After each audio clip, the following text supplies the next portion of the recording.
Sanibonani.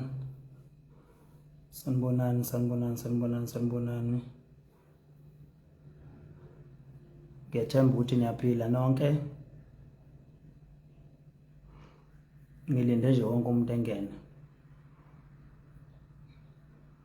Maka baqala nje abantu bathi at least 500. Ngizobe sengikwazi ukuqala ke udaba.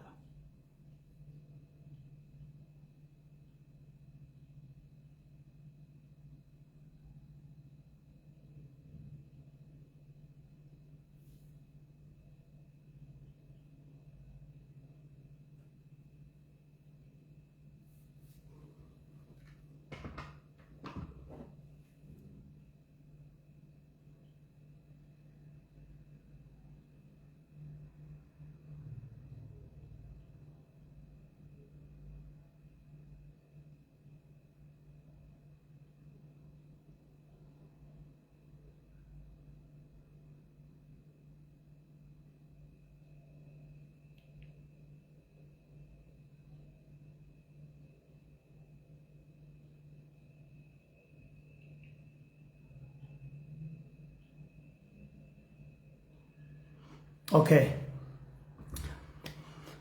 Ngiyanibingelela eNingizimu Afrika kuyona yonke indawo. Ngithemba ukuthi niyaphila nje. Kade yagcinana. Angiyena ke nomuntu okhonza ukwenza lezi zinto zo live. Kuthukela nje ucilo uyishayisa endokwini njengoba namhlanje kuthiwa ishayisa endokwini. Ngayibona sengenza ulive. Ngokukhulu nje ukuthobeka. Ngizocela ukuthi nginibingelele bonke abathandi bomculo, ngibingelele ama-donation, ngibingelele wonke amaciko, ngibingelele wonke umuntu okhona eNingizimu Afrika. Ngiqale nje ngibonge ukuthi sibuya kwimpela sonto enkulu kakhulu la khona beniphume khona ngothilweni nizokweseka umcimbi wenu enothandayo igcwalisa Spring Picnic All White. Ngibonga kakhulu ngoba kubani kuthiwa lo mcimbi anothanda ngalendlela enothanda ngayo, ngabe mhlambe noqozi lokwenza sela ngiphelele, kodwa uqozi saloku lukhona ngoba khombisa ukuthi nawuseka futhi nawuthanda kakhulu.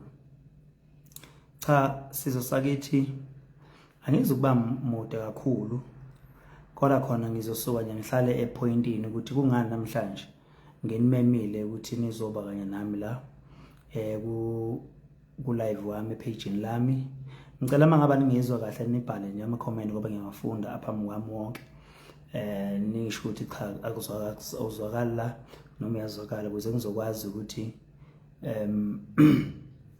ngidlulise kahle umyalezo. Ngane zakwethu njengoba nazi nani ukuthi ngonyaka ka 2023 okube unyaka odlule ukhozi lakhipha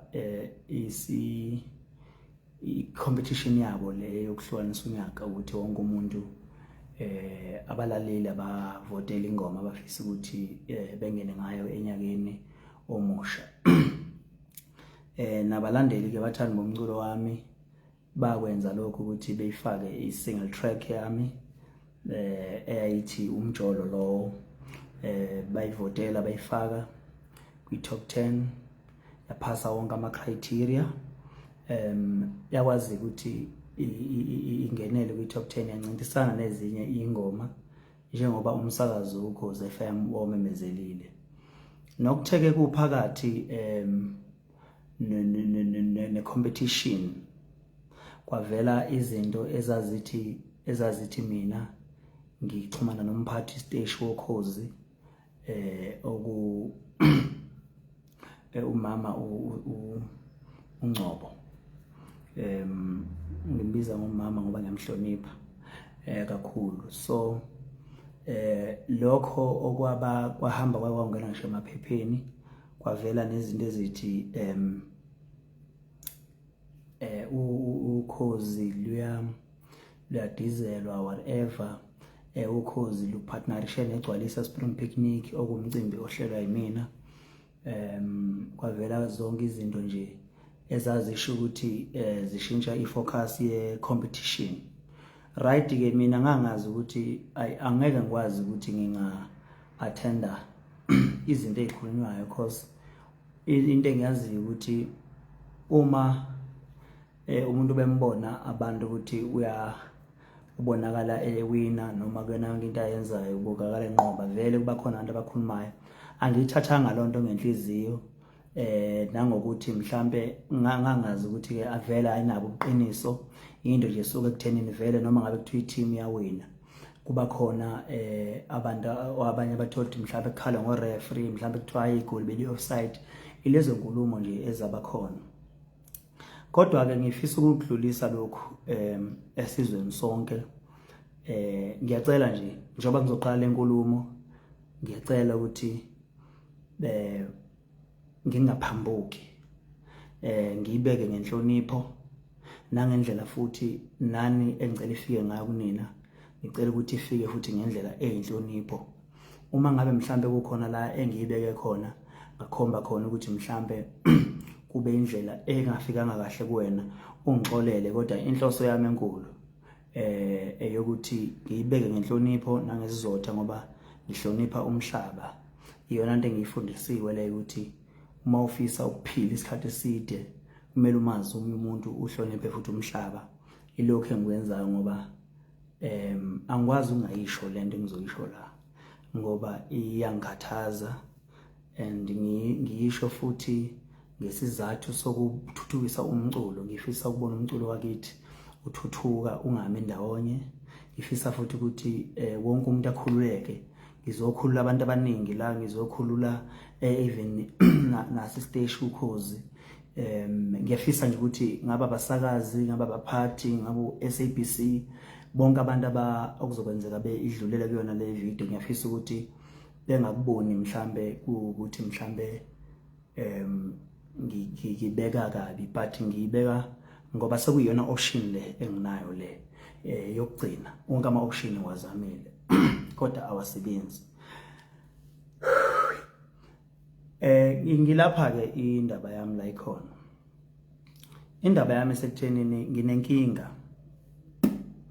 Inkinga yami iqala ekuthenini isuka kulento le eyayisolwa noma kuthiwa ngixhumana nomphathi stage wokhozi uMangcobo. Leyo nto ke ihambe yahamba yaze yakhomba ukungicindezela, ikakhulukazi ngasohlangothini lakhe uMangcobo. Ngizosho kanjani na? Ngizoyibeka kanje. Okusho ukuthi ngesikhathi kuthiwa mina ngixhumana naye kulento ye-competition yokhozi ngawina ngoba ngizwana nawo uMangcobo, uyingxenye yegcwalisa kanye nokhozi uyingxenye yegcwalisa.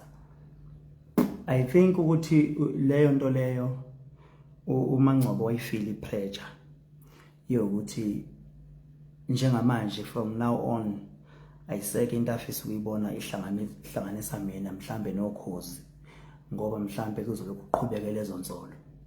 Ake ngikwenze le example.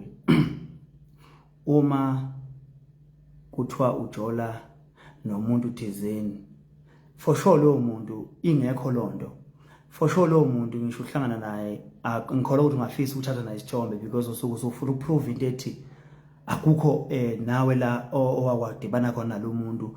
Abantu vele sebezovele bethi ingoba vele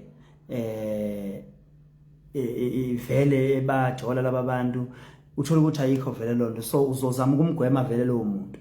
So yilento eyenzakalayo ke phakathi kwami nokhozi as from now, ukuthi umphathi stage uzama ukugwema yonke into ethinta igama likaKhuzani kulesi stage.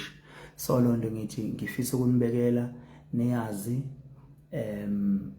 Ngizoqala nje okay, ngizoqala le album le edlule. Ezinye izinto ngizozisho not ukuthi mhlambe zenziwe uyena uMangcobo, but ngifuna ukuthi ngiyibeke niyibone ukuthi ngikhuluma ngani. ngonyaka odlule i-album yami ngayisubmitha emsakazweni. Le album le edlule aliboli icala. Kodwa lo album leyo izi yaqala ukuzwakala I think beku April or mangena uMay or kungena uJune. Kunabantu kunohlelo lwenziwa kusikiyanga ngoma la khona bakhetha khona abantu ukuthi bezokhuluma ngengoma. Lo liyahlelo bekufika lapha manga abantu becela ingoma zami befike betshela ukuthi cha akenime ngaloyo. Bengifonele abahlonishwe besuke lapha ethi hey bengithi ngiyofaka ingoma yakho lapha ayi kuthiwa wena usudlala kakhulu la so ke sikwazi ukuyifaka leyo ngoma. Ngiyakhumbula nje ukuthi baningi nje angifuni ukubabala ngamagama but baningi bebethola ukuthi bajikiswa kuthiwa ngeke loyo semdlala nje kakhulu. Okay, kwahamba ngizwa umculo ingoma zami ngadlalwa nani niyayazi le ngoma ngayo akazizwakala album yami kusukela nje uqala unyaka kuze kuzoshaya March April. So ngingayicomplain ngoba ngiyena nomuntu okhonzeke nakho complain but lokho ngifuna ukusho ngoba ngizokhulula abantu ukuthi bekhululeke yabo. Kwaya ukhozi lwaye lwasondeza uKing Zoso umfana nje insizwa isencane ebukakala igxila kakhulu la esabalala enkulu lezokuxhumana. Leyo nsizwa yafika yasebenza okhozini ngema ngikhumbula kahle yayethula izinkulumo lezi zokuthi kwenzakalani kumaskandi ngalo weekend kwenzakalani lo maskandi ngalo weekend. Yansizwa yaye yaxoshwa okhozini ixoshela ukuthi ifike yakhuluma ngami iyofakazi nayo eyaxoshwa kwathiwa awukwazi ungafika ukukhuluma ngoKhuzani leli viki angivike ezayo ukuthi uzobalula izinto ezenziwa loKhuzani uKhuzani hamba khaya. Bayixosha le yansizwa yahamba and okay ngatshelwa ke mina ukuthi cha lensizwa vele ixoshela ukuthi ifike lapha yakhuluma ngami. Okay, kudlule lapho kuze esigabeni la khona siye sashiwa umfowethu uBK Mchunu kuye ohlelweni ulala ngokuthola umacingwane ngiyaxolisa ukuthinta igama lakho phakathi kuye ke kwaya ngokuya lapha ohlelweni usikiyanga ngoma kwathathwa uTshatha wafakwa khona umphathi futhi wekhozi washo ukuthi ngeke amfaka uTshatha lapha permanent ngoba uTshatha umngane kaKhuzani.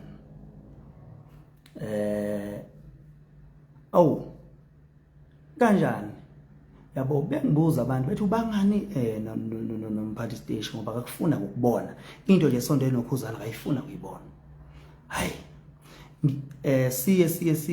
sizoqala iGerman to Soccer lento yebhola si partnership no SABC Sport bese sihamba siyocela islot SABC Sport bese nzisa ilot during the week bese sicela ukuthi ngoba ama game angesonto ngakusasa kanti iaudience yethu thina maskandi iSaturday so besicela ukuthi besifake Saturdays alabafaka mina noBig Zulu ngikhuluma ngento eyenzeka ngonyaka odlule besifaka kusikiyanga ngoma but kulo nyaka bavuma uproducer bathi no akunankinga ngangena uKhuzani noBig Zulu bezokhuluma umphathi stage wathi no more into noKhuzani cha asangakwazi ukukhuluma kusikiyanga ngoma. Ngabuzwa futhi kwathiwa ubangana lo mphathi stage ngoba akakufuna ukubona into enawe nje akayifuna ukuyibona.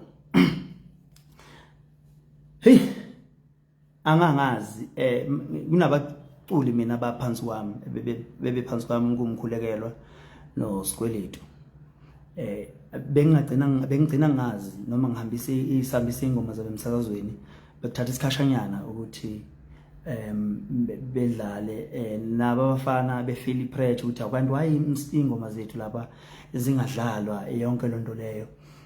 Ngaze ngafika esigabeni sokuthi ezinye izinto engayibalayo ukuthi ngibuka ngazuthi bazogcina bethwala amacala ami chain network ayihambi kahle angazi ngicela ukuthi ningitshele niyangibona manje noma ngishintshe enye ifone kuzwakala kahle njengamanje.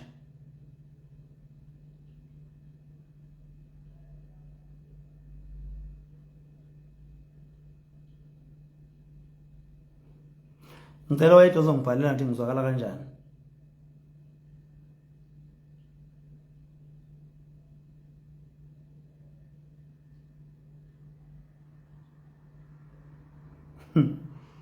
Okay.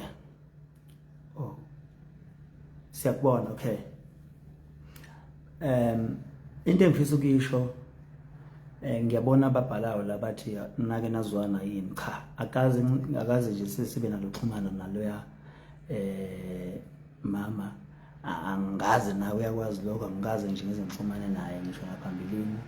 Umuntu obexhumanela noZuma kukhuluma nge-partnership yegcwalisa, nakhona kuyi-partnership yegcwalisa besikhokha, bengenziwa mahala bekhokhwa, yabo. So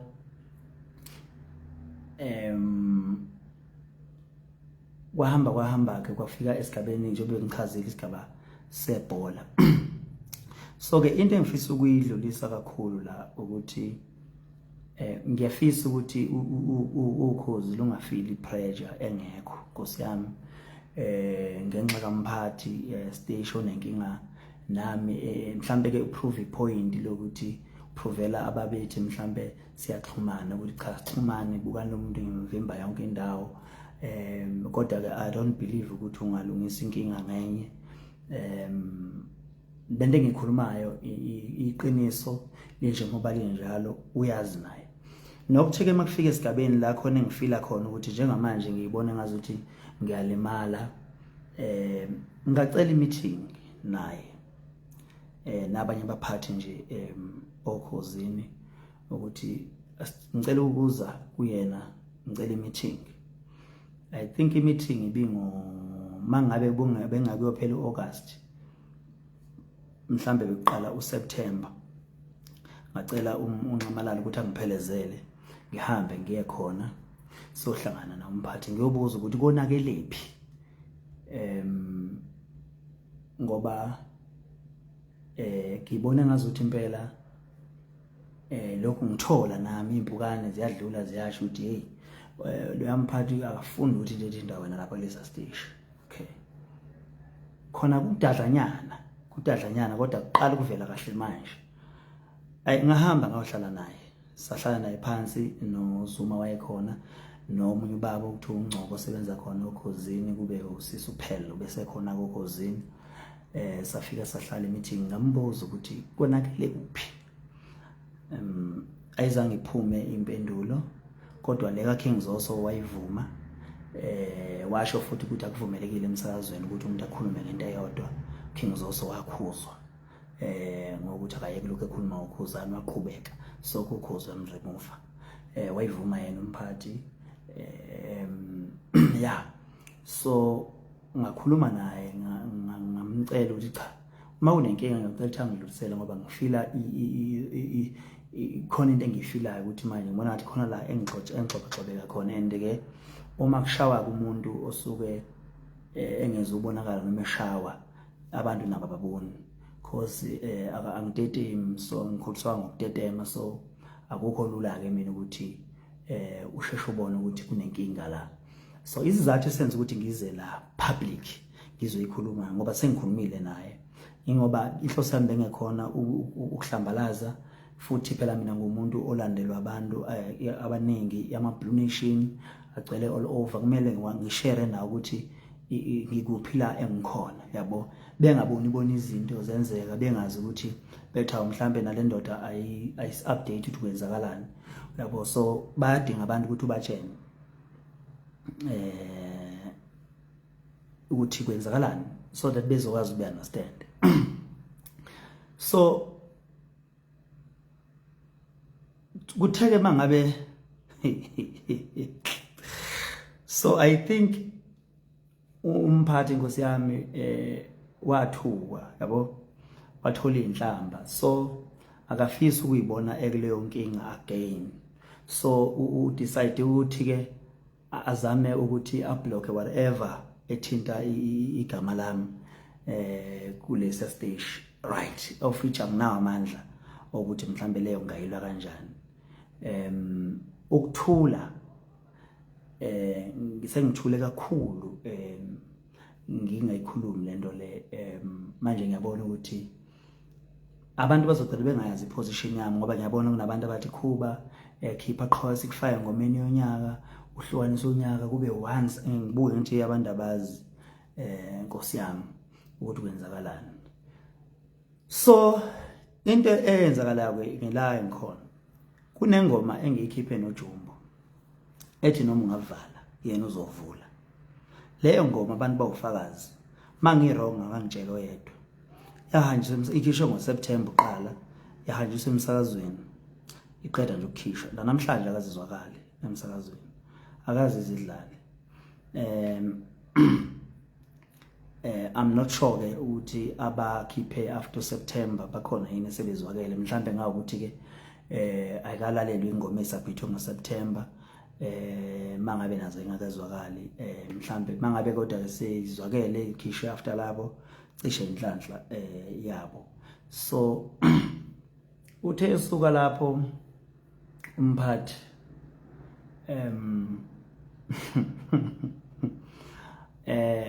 walokhuza wazo gijimela ukuzovimba angithi uyalalela uyezwa uyabuka bana social media yabona ukuthi ngizokhipha nge-15 November wagijima for the first time umphathe gijima eyoshuthi ke siyavala kusasa yabo ozokhipha after la angakangenele i-top 10 right.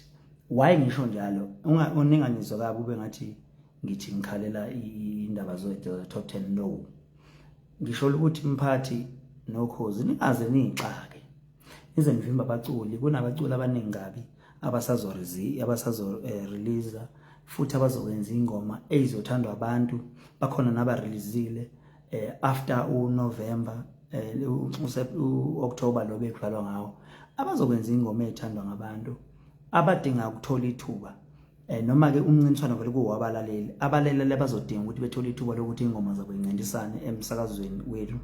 So ningaze nihambe nivala nize nithi mhlambe nivalela mina unyaka ngoshayile khona lapha station izwe libuka lapha ibalo ziyanitshena ngo2020 ngawushaya unyaka ngo2023 futhi ngawuphinda ngobhabaza. So ugijima uhamba uvala ukuthi uzokhipha lutho uthe umphathi mayivala wamemezela ukuthi emsakazweni ingoma kweziqualify kumele kuba ukuthi iyavela kwi-system yokhozi ukuthi iyadlala emsakazweni. Okwesibili leyo ngoma ingoma enjani ezobe ivotelwe ngabantu. Okwesithathu kube ukuthi ingoma ephakanyiswa abasakazi. So ke angazi ke noma kule engiyeze noJumbo still njengoba ingadlalwa mhlambe kufuna ukuthi ishawe leyo criteria kuze mhlambe ingakwazi ukuthi incintisane lapha kuleyo mncintiswano. So ngibona ngathi kuvaleleka abaculi ngokungenhloso nani inkosi yami nithi ngizama ukuvimba no ningangivimbi. That's why ngithi mina la namhlanje ngizomemezela ukuthi umncintiswano yokhozi ngokusemthethweni ngizomemezela ngithi umncintiswano yokhozi angeke ngisakwazi ukuthi ngiyingenele ngoba ngifile ngazi ukuthi kune pressure ekumphathi stage ukuthi mhlambe ngoncintisana namhlanje kugcina kuyina umuntu oyedwa. I do understand ukuthi ngiunderstand ukuthi ngine following abantu bayangithanda kakhulu vele mobe umncintiswano la umele kuvote khona ngizoshaya lo nyaka unyaka nonyaka sayide yathanda noma awuthandi vele. So ukuthi mhlambe uthi ukugijima uzovimba ngoOctober uzovalela abanye abaculi abasazo release mozokhumbula ingoma njengoma leningi ingoma ezakhishwa la ko November 20 bani ngoNovember zahamba zoncintisana enyakeni futhi wonke umculo ongakakhiphi njengamanje from hip hop from afro pop gqom kuphi abalandeli abasezokulithola abalaleli abasezokulithola ithuba lokuthi befake ingoma zabo ngenxa yokuthi mhlambe nibona ukuthi ma nibavulela abafowethu nizobe nifaka ukuthi mhlambe kuphinde umuntu no mina njengoba ngikhona angisoze ngaba proud ngokuthi kube yimi ngedwa yimi unyaka nonyaka angisoze ngaba proud nami ngiyayidinga i-competition ngiyayidinga competition because ngigcina nami ngibhoreka kahle ngigcina ngibhoreka akekho umuntu ongafisa yena ukuthi kuhlabana yena nje unyaka nonyaka kuhlabane noma njalo makuthiwa na i-top 10 ngena mina because vele ngizongena if kunengoma ekhona ngiyireleasile vele bazongifaka abantu baningi vele bazongifaka kufaka imali uKhuzani ama-SMS so ngeke ngibe proud ngokuthi nakulonyaka ngizongena nangonyaka ozayo ngizongena no kunabaculi abaningi ikakhulukazi emaskandi abasebasha okumele abantu benikeze ithuba lokuba empowerisha ngakhuluma abafana abancane abanjengomjolisi omafikizo baningi abafana izinsizwe ezikhona omaganga bashaya ingoma lo oshayela ingoma ethi uma umthanda edlala ngawe ingile ngoma mayikayithinta leyo mfo ugcwala izwe lonke unyakaza wonke umuntu yabo lezo nsizwa ziyadinga nazo ukuthi zithole ithuba lokuthi abantu benikezwe ithuba lokuthi lezo ngoma bekwazi ukuthi beyivotele angeke nami ngibe proud ukuthi njalo makuthiwa na i-top 10 ukhozi kumele kufakwe uKhuzani njalo makuthiwa na i-top 10 kumele kufakwe as if manje umculo ungami kamaskandi no umculo kamaskandi ungami ungabafowethu bonke abawuculayo abadingayo abalaleli ukuthi benikezwe ithuba lokuthi nabo bevotele ingoma zabo zingene lapha nanokuthi siyashiyana la kumaskandi kunabantu abanabantu abaningi njengami so uma kukhona into evotelwa uvele ngizonto ngizongena so umele lokhu kwazi nje ukuthi kushuthi kahle ngafuna ukuthi kunyaka nonyaka bonke lamanye ama-genre asophinda lithola ithuba lokuthi ahlakahlukanise unyaka ngoba kuzofuna ukuthi uma ngabe ngingena lapha ngiyangena nami yabo njalo ngiyangena so nami lokho angenzi ngibe proud njengoba ngishilo angenzi ngiyiqatshe leli thuba leli lidinga noma ubani abaculi abaningi balidinga bakamaskandi balidinga begqomu balidinga begospel wonke umuntu uyalidinga so manje makuzohlezi kuyimina engihlukanisa unyaka kuzogcina sokunganasana msoko njengoba ubona iligi ukuthi kade amaqembu agcina kuyithola mhlambe waze waphela 10 years amaqembu noma mhlambe 8 years ithathwa i-team eyodwa gcina iligi ingasenawo umfutho noma ingasenawo lo njabulo nje ebakhona so into engizoyisho la ukuthi cha imncintiswano yokhozi angizokwazi ukuyingenela kusuka manje ngifisa nikhululeke uKhozi FM ngicela lukhululeke phakathi enhlizweni Nkosi yami ungavalela abaculi nibanikeze ithuba Nkosi yami abalaleli bekhethe yonke ingoma abayifunayo ukuthi ingene ngoba lento ngiyazi mthayiqali lento uKhozi belivamise ukuthi ingoma ziqokeleke ko 15 December uyanantsweleke ko 19 December ukuthi abantu abavote but ngabuka ukuthi after ngihlukanisa unyaka ba feel that thing ukuthi angeke kuzokwenzeka kube umuntu oyedwa yabona kuzokwenzeka lokuba umuntu oyedwa asivele bebevamise ukuvala ngolesibili mina ngikhipha ngolesihlanu yabo ngithi awubheke uKhozi uyijethi ngifuna unyaka yabo so ngiyafisa nje ukuthi ninikeze abaculi bonke ithuba binabo Nkosi yami beparticipate le nto yenu yokuhlukanisa unyaka inhle ngeke ngiyisole inhle iyalikhulisa futhi artist kakhulu iartist neartist iphupho lalo ukuhlukanisa unyaka i-artist na-artist iphupho lalo ukuhlukanisa unyaka uma ngabe ngakuthola enhlizweni zenu ukuthi lento engishoyo niyithole enhlizweni zenu bavuleleni abaculi lento yokuthi nivala nje nge-31 leya nto Nkosi yami nanimaka mina nazi nivala nge-15 kwathiwa kuvala nge-15 ukuqoka nge-Friday ngathi ngosuku engilokhuza ngalo so ningana stress bengekho nje kulento unyaka bengekho kube kuthiwa mina bengifuna ukuhlupha mina bengizohlupha ngiyayihluphela ngiyazazi ngiyahlupha nje so wonke umuntu bemincile ukuthi yazi uKhuzani akazohlupha no angihluphanga ngiyekile kanti hayi ukuthi nginike ngoba mina bezongithatha mina kuthiwa ngifuna umntana ngengigugula nje isilwane phela uyabona yena ukuthi isilwane lesimehlabo buka la yabo isilwane la mangibuka la uzoxhopheka mangabuka la amehlo uzoxhopheka yabo so isilwane lesi bengizonithatha nje yabo so nje ivuleni ingoma kaJumbo okhozini ningeyivali ingoma kaJumbo uNkulunkulu wami ivuleni ingoma kaJumbo akafune enyaka ivuleni nje ivula akazasho ufuna unyaka akaze nimbone campaigner msana ukuvala ingoma kaJumbo ngoba nisaba mhlawumbe ukuthi kuzothiwa ifuna izophasa icriteria ukuthi ikhona kwilist, iphasa icriteria ukuthi ivotelwe abantu bami, bese no, nina yenzani nenohlelo lwenu ngaphakathi ukuthi manithi umuntu osekwahlukanisa unyaka mhlawumbe akahlukanisa unyaka for the next 5 years ukuthathela abanye, mhlawumbe umuntu onikena neze ithuba wangena, mhlawumbe nenze izinto ezokwenza ukuthi zidedele amanye ama-artists nabanye abantu.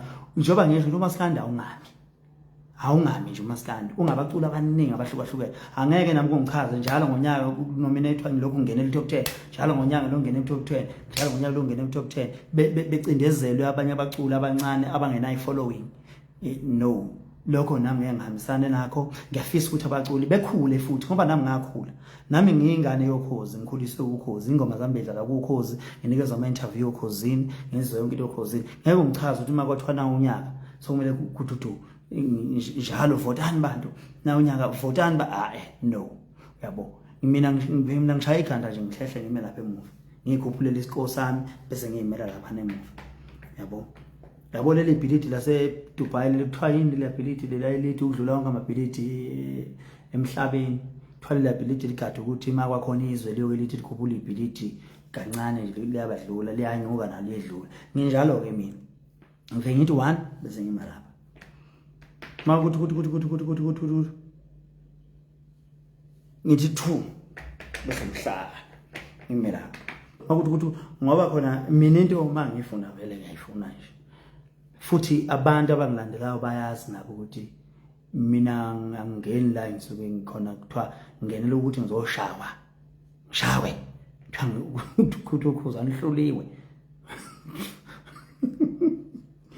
tuhluliwe ayilutho angeni. Mina bangabe ngisentweni owazi ukuthi ezami ziyazi ukuthi uKhuzani usuke engenele lonto ukuthi yowina, bayazi ama-Blue Nation abantu engayiphela uNkulunkulu abangithandayo abangivotelayo ngayo yonke indlela ukuthi belekuze. So ngizocela nje uKhozi ukuthi ake liqaqele abalaleli bethola ithuba, kuseza abaculi laba basazorelease, abaculi basazorelease base yituta abanye to speak, yabo bazorelease kuzoshaya ukuphela lenyanga le berelease abaculi, then banikeza abalaleli ukuthi abasho ukuthi babone ukuthi ningalokho nivala umuntu bengashongo ukuthi ufuna ukungena, yabo. Ngoba njoba ngingangitshela nje ukuthi wangitshela uMthobisi ukuthi kugijinwa nje kuthiwa guququ kuthiwa kuzovinjwa mina, yabo. Uyakhala umphathi ukuthi Nkosi yami lento unyaka sizoyenza kanjani, ngoba phela uKhuzani nabantu bakhe, yabo.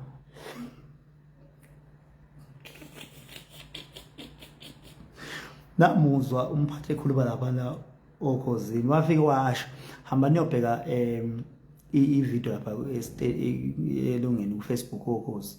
Uyasho umphathi uthi Nkosi yami siyacela ningavoteli umuntu, votelani ingoma ningavoteli umuntu. Uyakhala umphathi, ukhathazekile sizwe saseMzansi, ukhathazekile umphathi wokhozi. Nina uthi nina niyavota, nina uyathukwa yena, nina niyavota. Ile criteria uma uthi abantu abavota, abantu vele bazovota. Unfortunately ke nje ke ukuthi futhi vele lapha kwi-top 10 mawufaka uMaskandi nje owazi ukuthi uMaskandi uzowina, lokho nje okwazi ukuthi unyaka uzohlukana ngoMaskandi, yabo. Okwazi unyaka uzohlukana ngoMaskandi. Konje 18 leya ngoma leya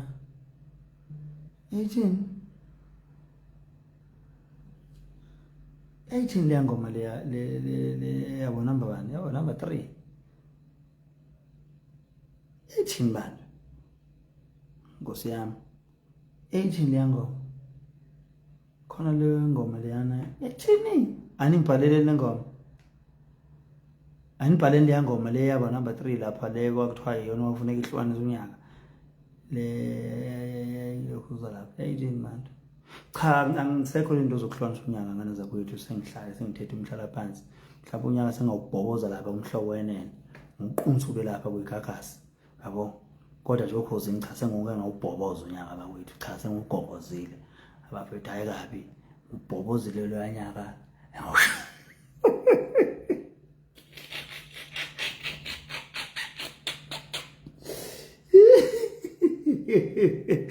umphathi uzogcina esethi hey umuntu okahlukanisa unyaka akadlala lo okhozini umthetho yabo baba ubambekile yabo.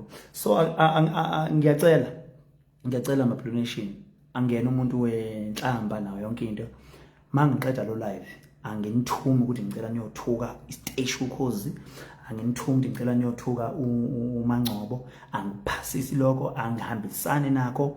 Mina nginitshela ukuthi lento yonyaka no, ngicela ukuyiyeka ngoba uKhozi luzoze luvimbe abaculi abaningi abafuna ukuparticipate ngoba mhlawumbe luthi lumaka mina ukuthi mhlawumbe ngalokho ngibuya ngizohlukanisa unyaka. Of which iphuze elivalid lishoda nje ukuthi bona bele address kahle ukuthi no, umuntu osike wanqamula unyaka sicela ngawuhlukanisa unyaka mhlawumbe for iminyaka emilandelayo 3 or 4 or 5 or angangeneli yabo, kungenela abanye ngoba ngisamile ekuthenini baningi omaskandi abalidinga uleli thuba, baningi bayazi nabo futhi abalibhekile, but abanye abana i-following noma bithi bayakhankasa abanakiwe kodwa ingoma zabo ziyathandwa zishaya ama-views amaningi kabi ziqopha umlando left and right, but abanakiwe yabo, abanakiwe ngoba i-following injani ayiqualify. So ke mina ngebutho lami le Blue Nation mina ngincenge nje ukuthi nginike namavoti onje ayingeke ngeke nina nenze imali mina ngale yanto ayingeke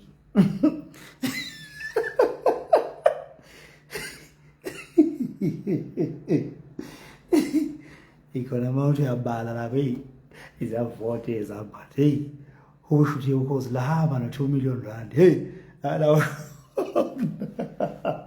akushiyana ama-cricket hey zobona khona senza kanjani ama-donation sizoyicoca ukuthi khona nizobaxhasa ngevoti lethu noma kodwa engifuna ukwazi umuntu ezomxhasa ngevoti uzowina, obvious uzowina. Yeah angachomeli phela mina hey cut yeah bafowethu ngiyabonga kakhulu ithuba yeah ngiyabonga kakhulu, ngiyabona abantu bahleka kangaka uMarustan ulungisani Marustan yeah. So bengizokhulula nje bafethu uKhozi naba amaphepha ningakhuluma into engayishongo la ngizokhulula uKhozi FM ukuthi cha uncintiswano uKhozi ngeke ngibe ingxenye yawo, ngeke ngisaba ingxenye yawo, abafowethu abakhululeke bengalo becingana nami. Uyabona nje ngingafonelwa insizwe yangakithi lapha na esebenzisa isandla saka left athi okuthule nje nkosami okuthule nje ukubayeke noma abanye amaskandi asangenele ngoba siyavuma kuyawina siyavuma yabo. Yes, so yeah bafethu umaskandi awube munye, umaskandi othando, umaskandi siyawuthanda, abalandeli bakhona ngiyabathanda bonke, ngiyanithanda nje bonke, akukho kwengushilo la okuphoxayo noma kuphi ngoba ke inebhadi senzongiphendukezela inkulumo ningisongele inkulumo. Ningakhohlwa ke bafethu i-album yaphuma ngoLwesihlanu ngomhla ka-15 abantu abahambe beyo hawu kanjani akusayiwe ey'tolo abalindele ngedatha labo. Ngizorelease ama-online stores, angizorelease kuma-social angizorelease kuma ama-physical yeah, awuzokuba bika ama-CD, awuzokuba bika ama-USB, ngizorelease nje ngilapha ku-online phela.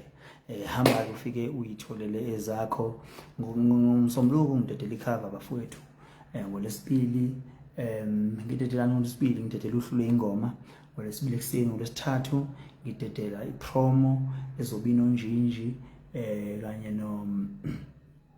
ngoLwesine bese ngidedelela ingoma nje yodwa sisentabeni lapha esike sivamise ukuqinqa khona manje sinensizwa lapha oKhuzani yabo.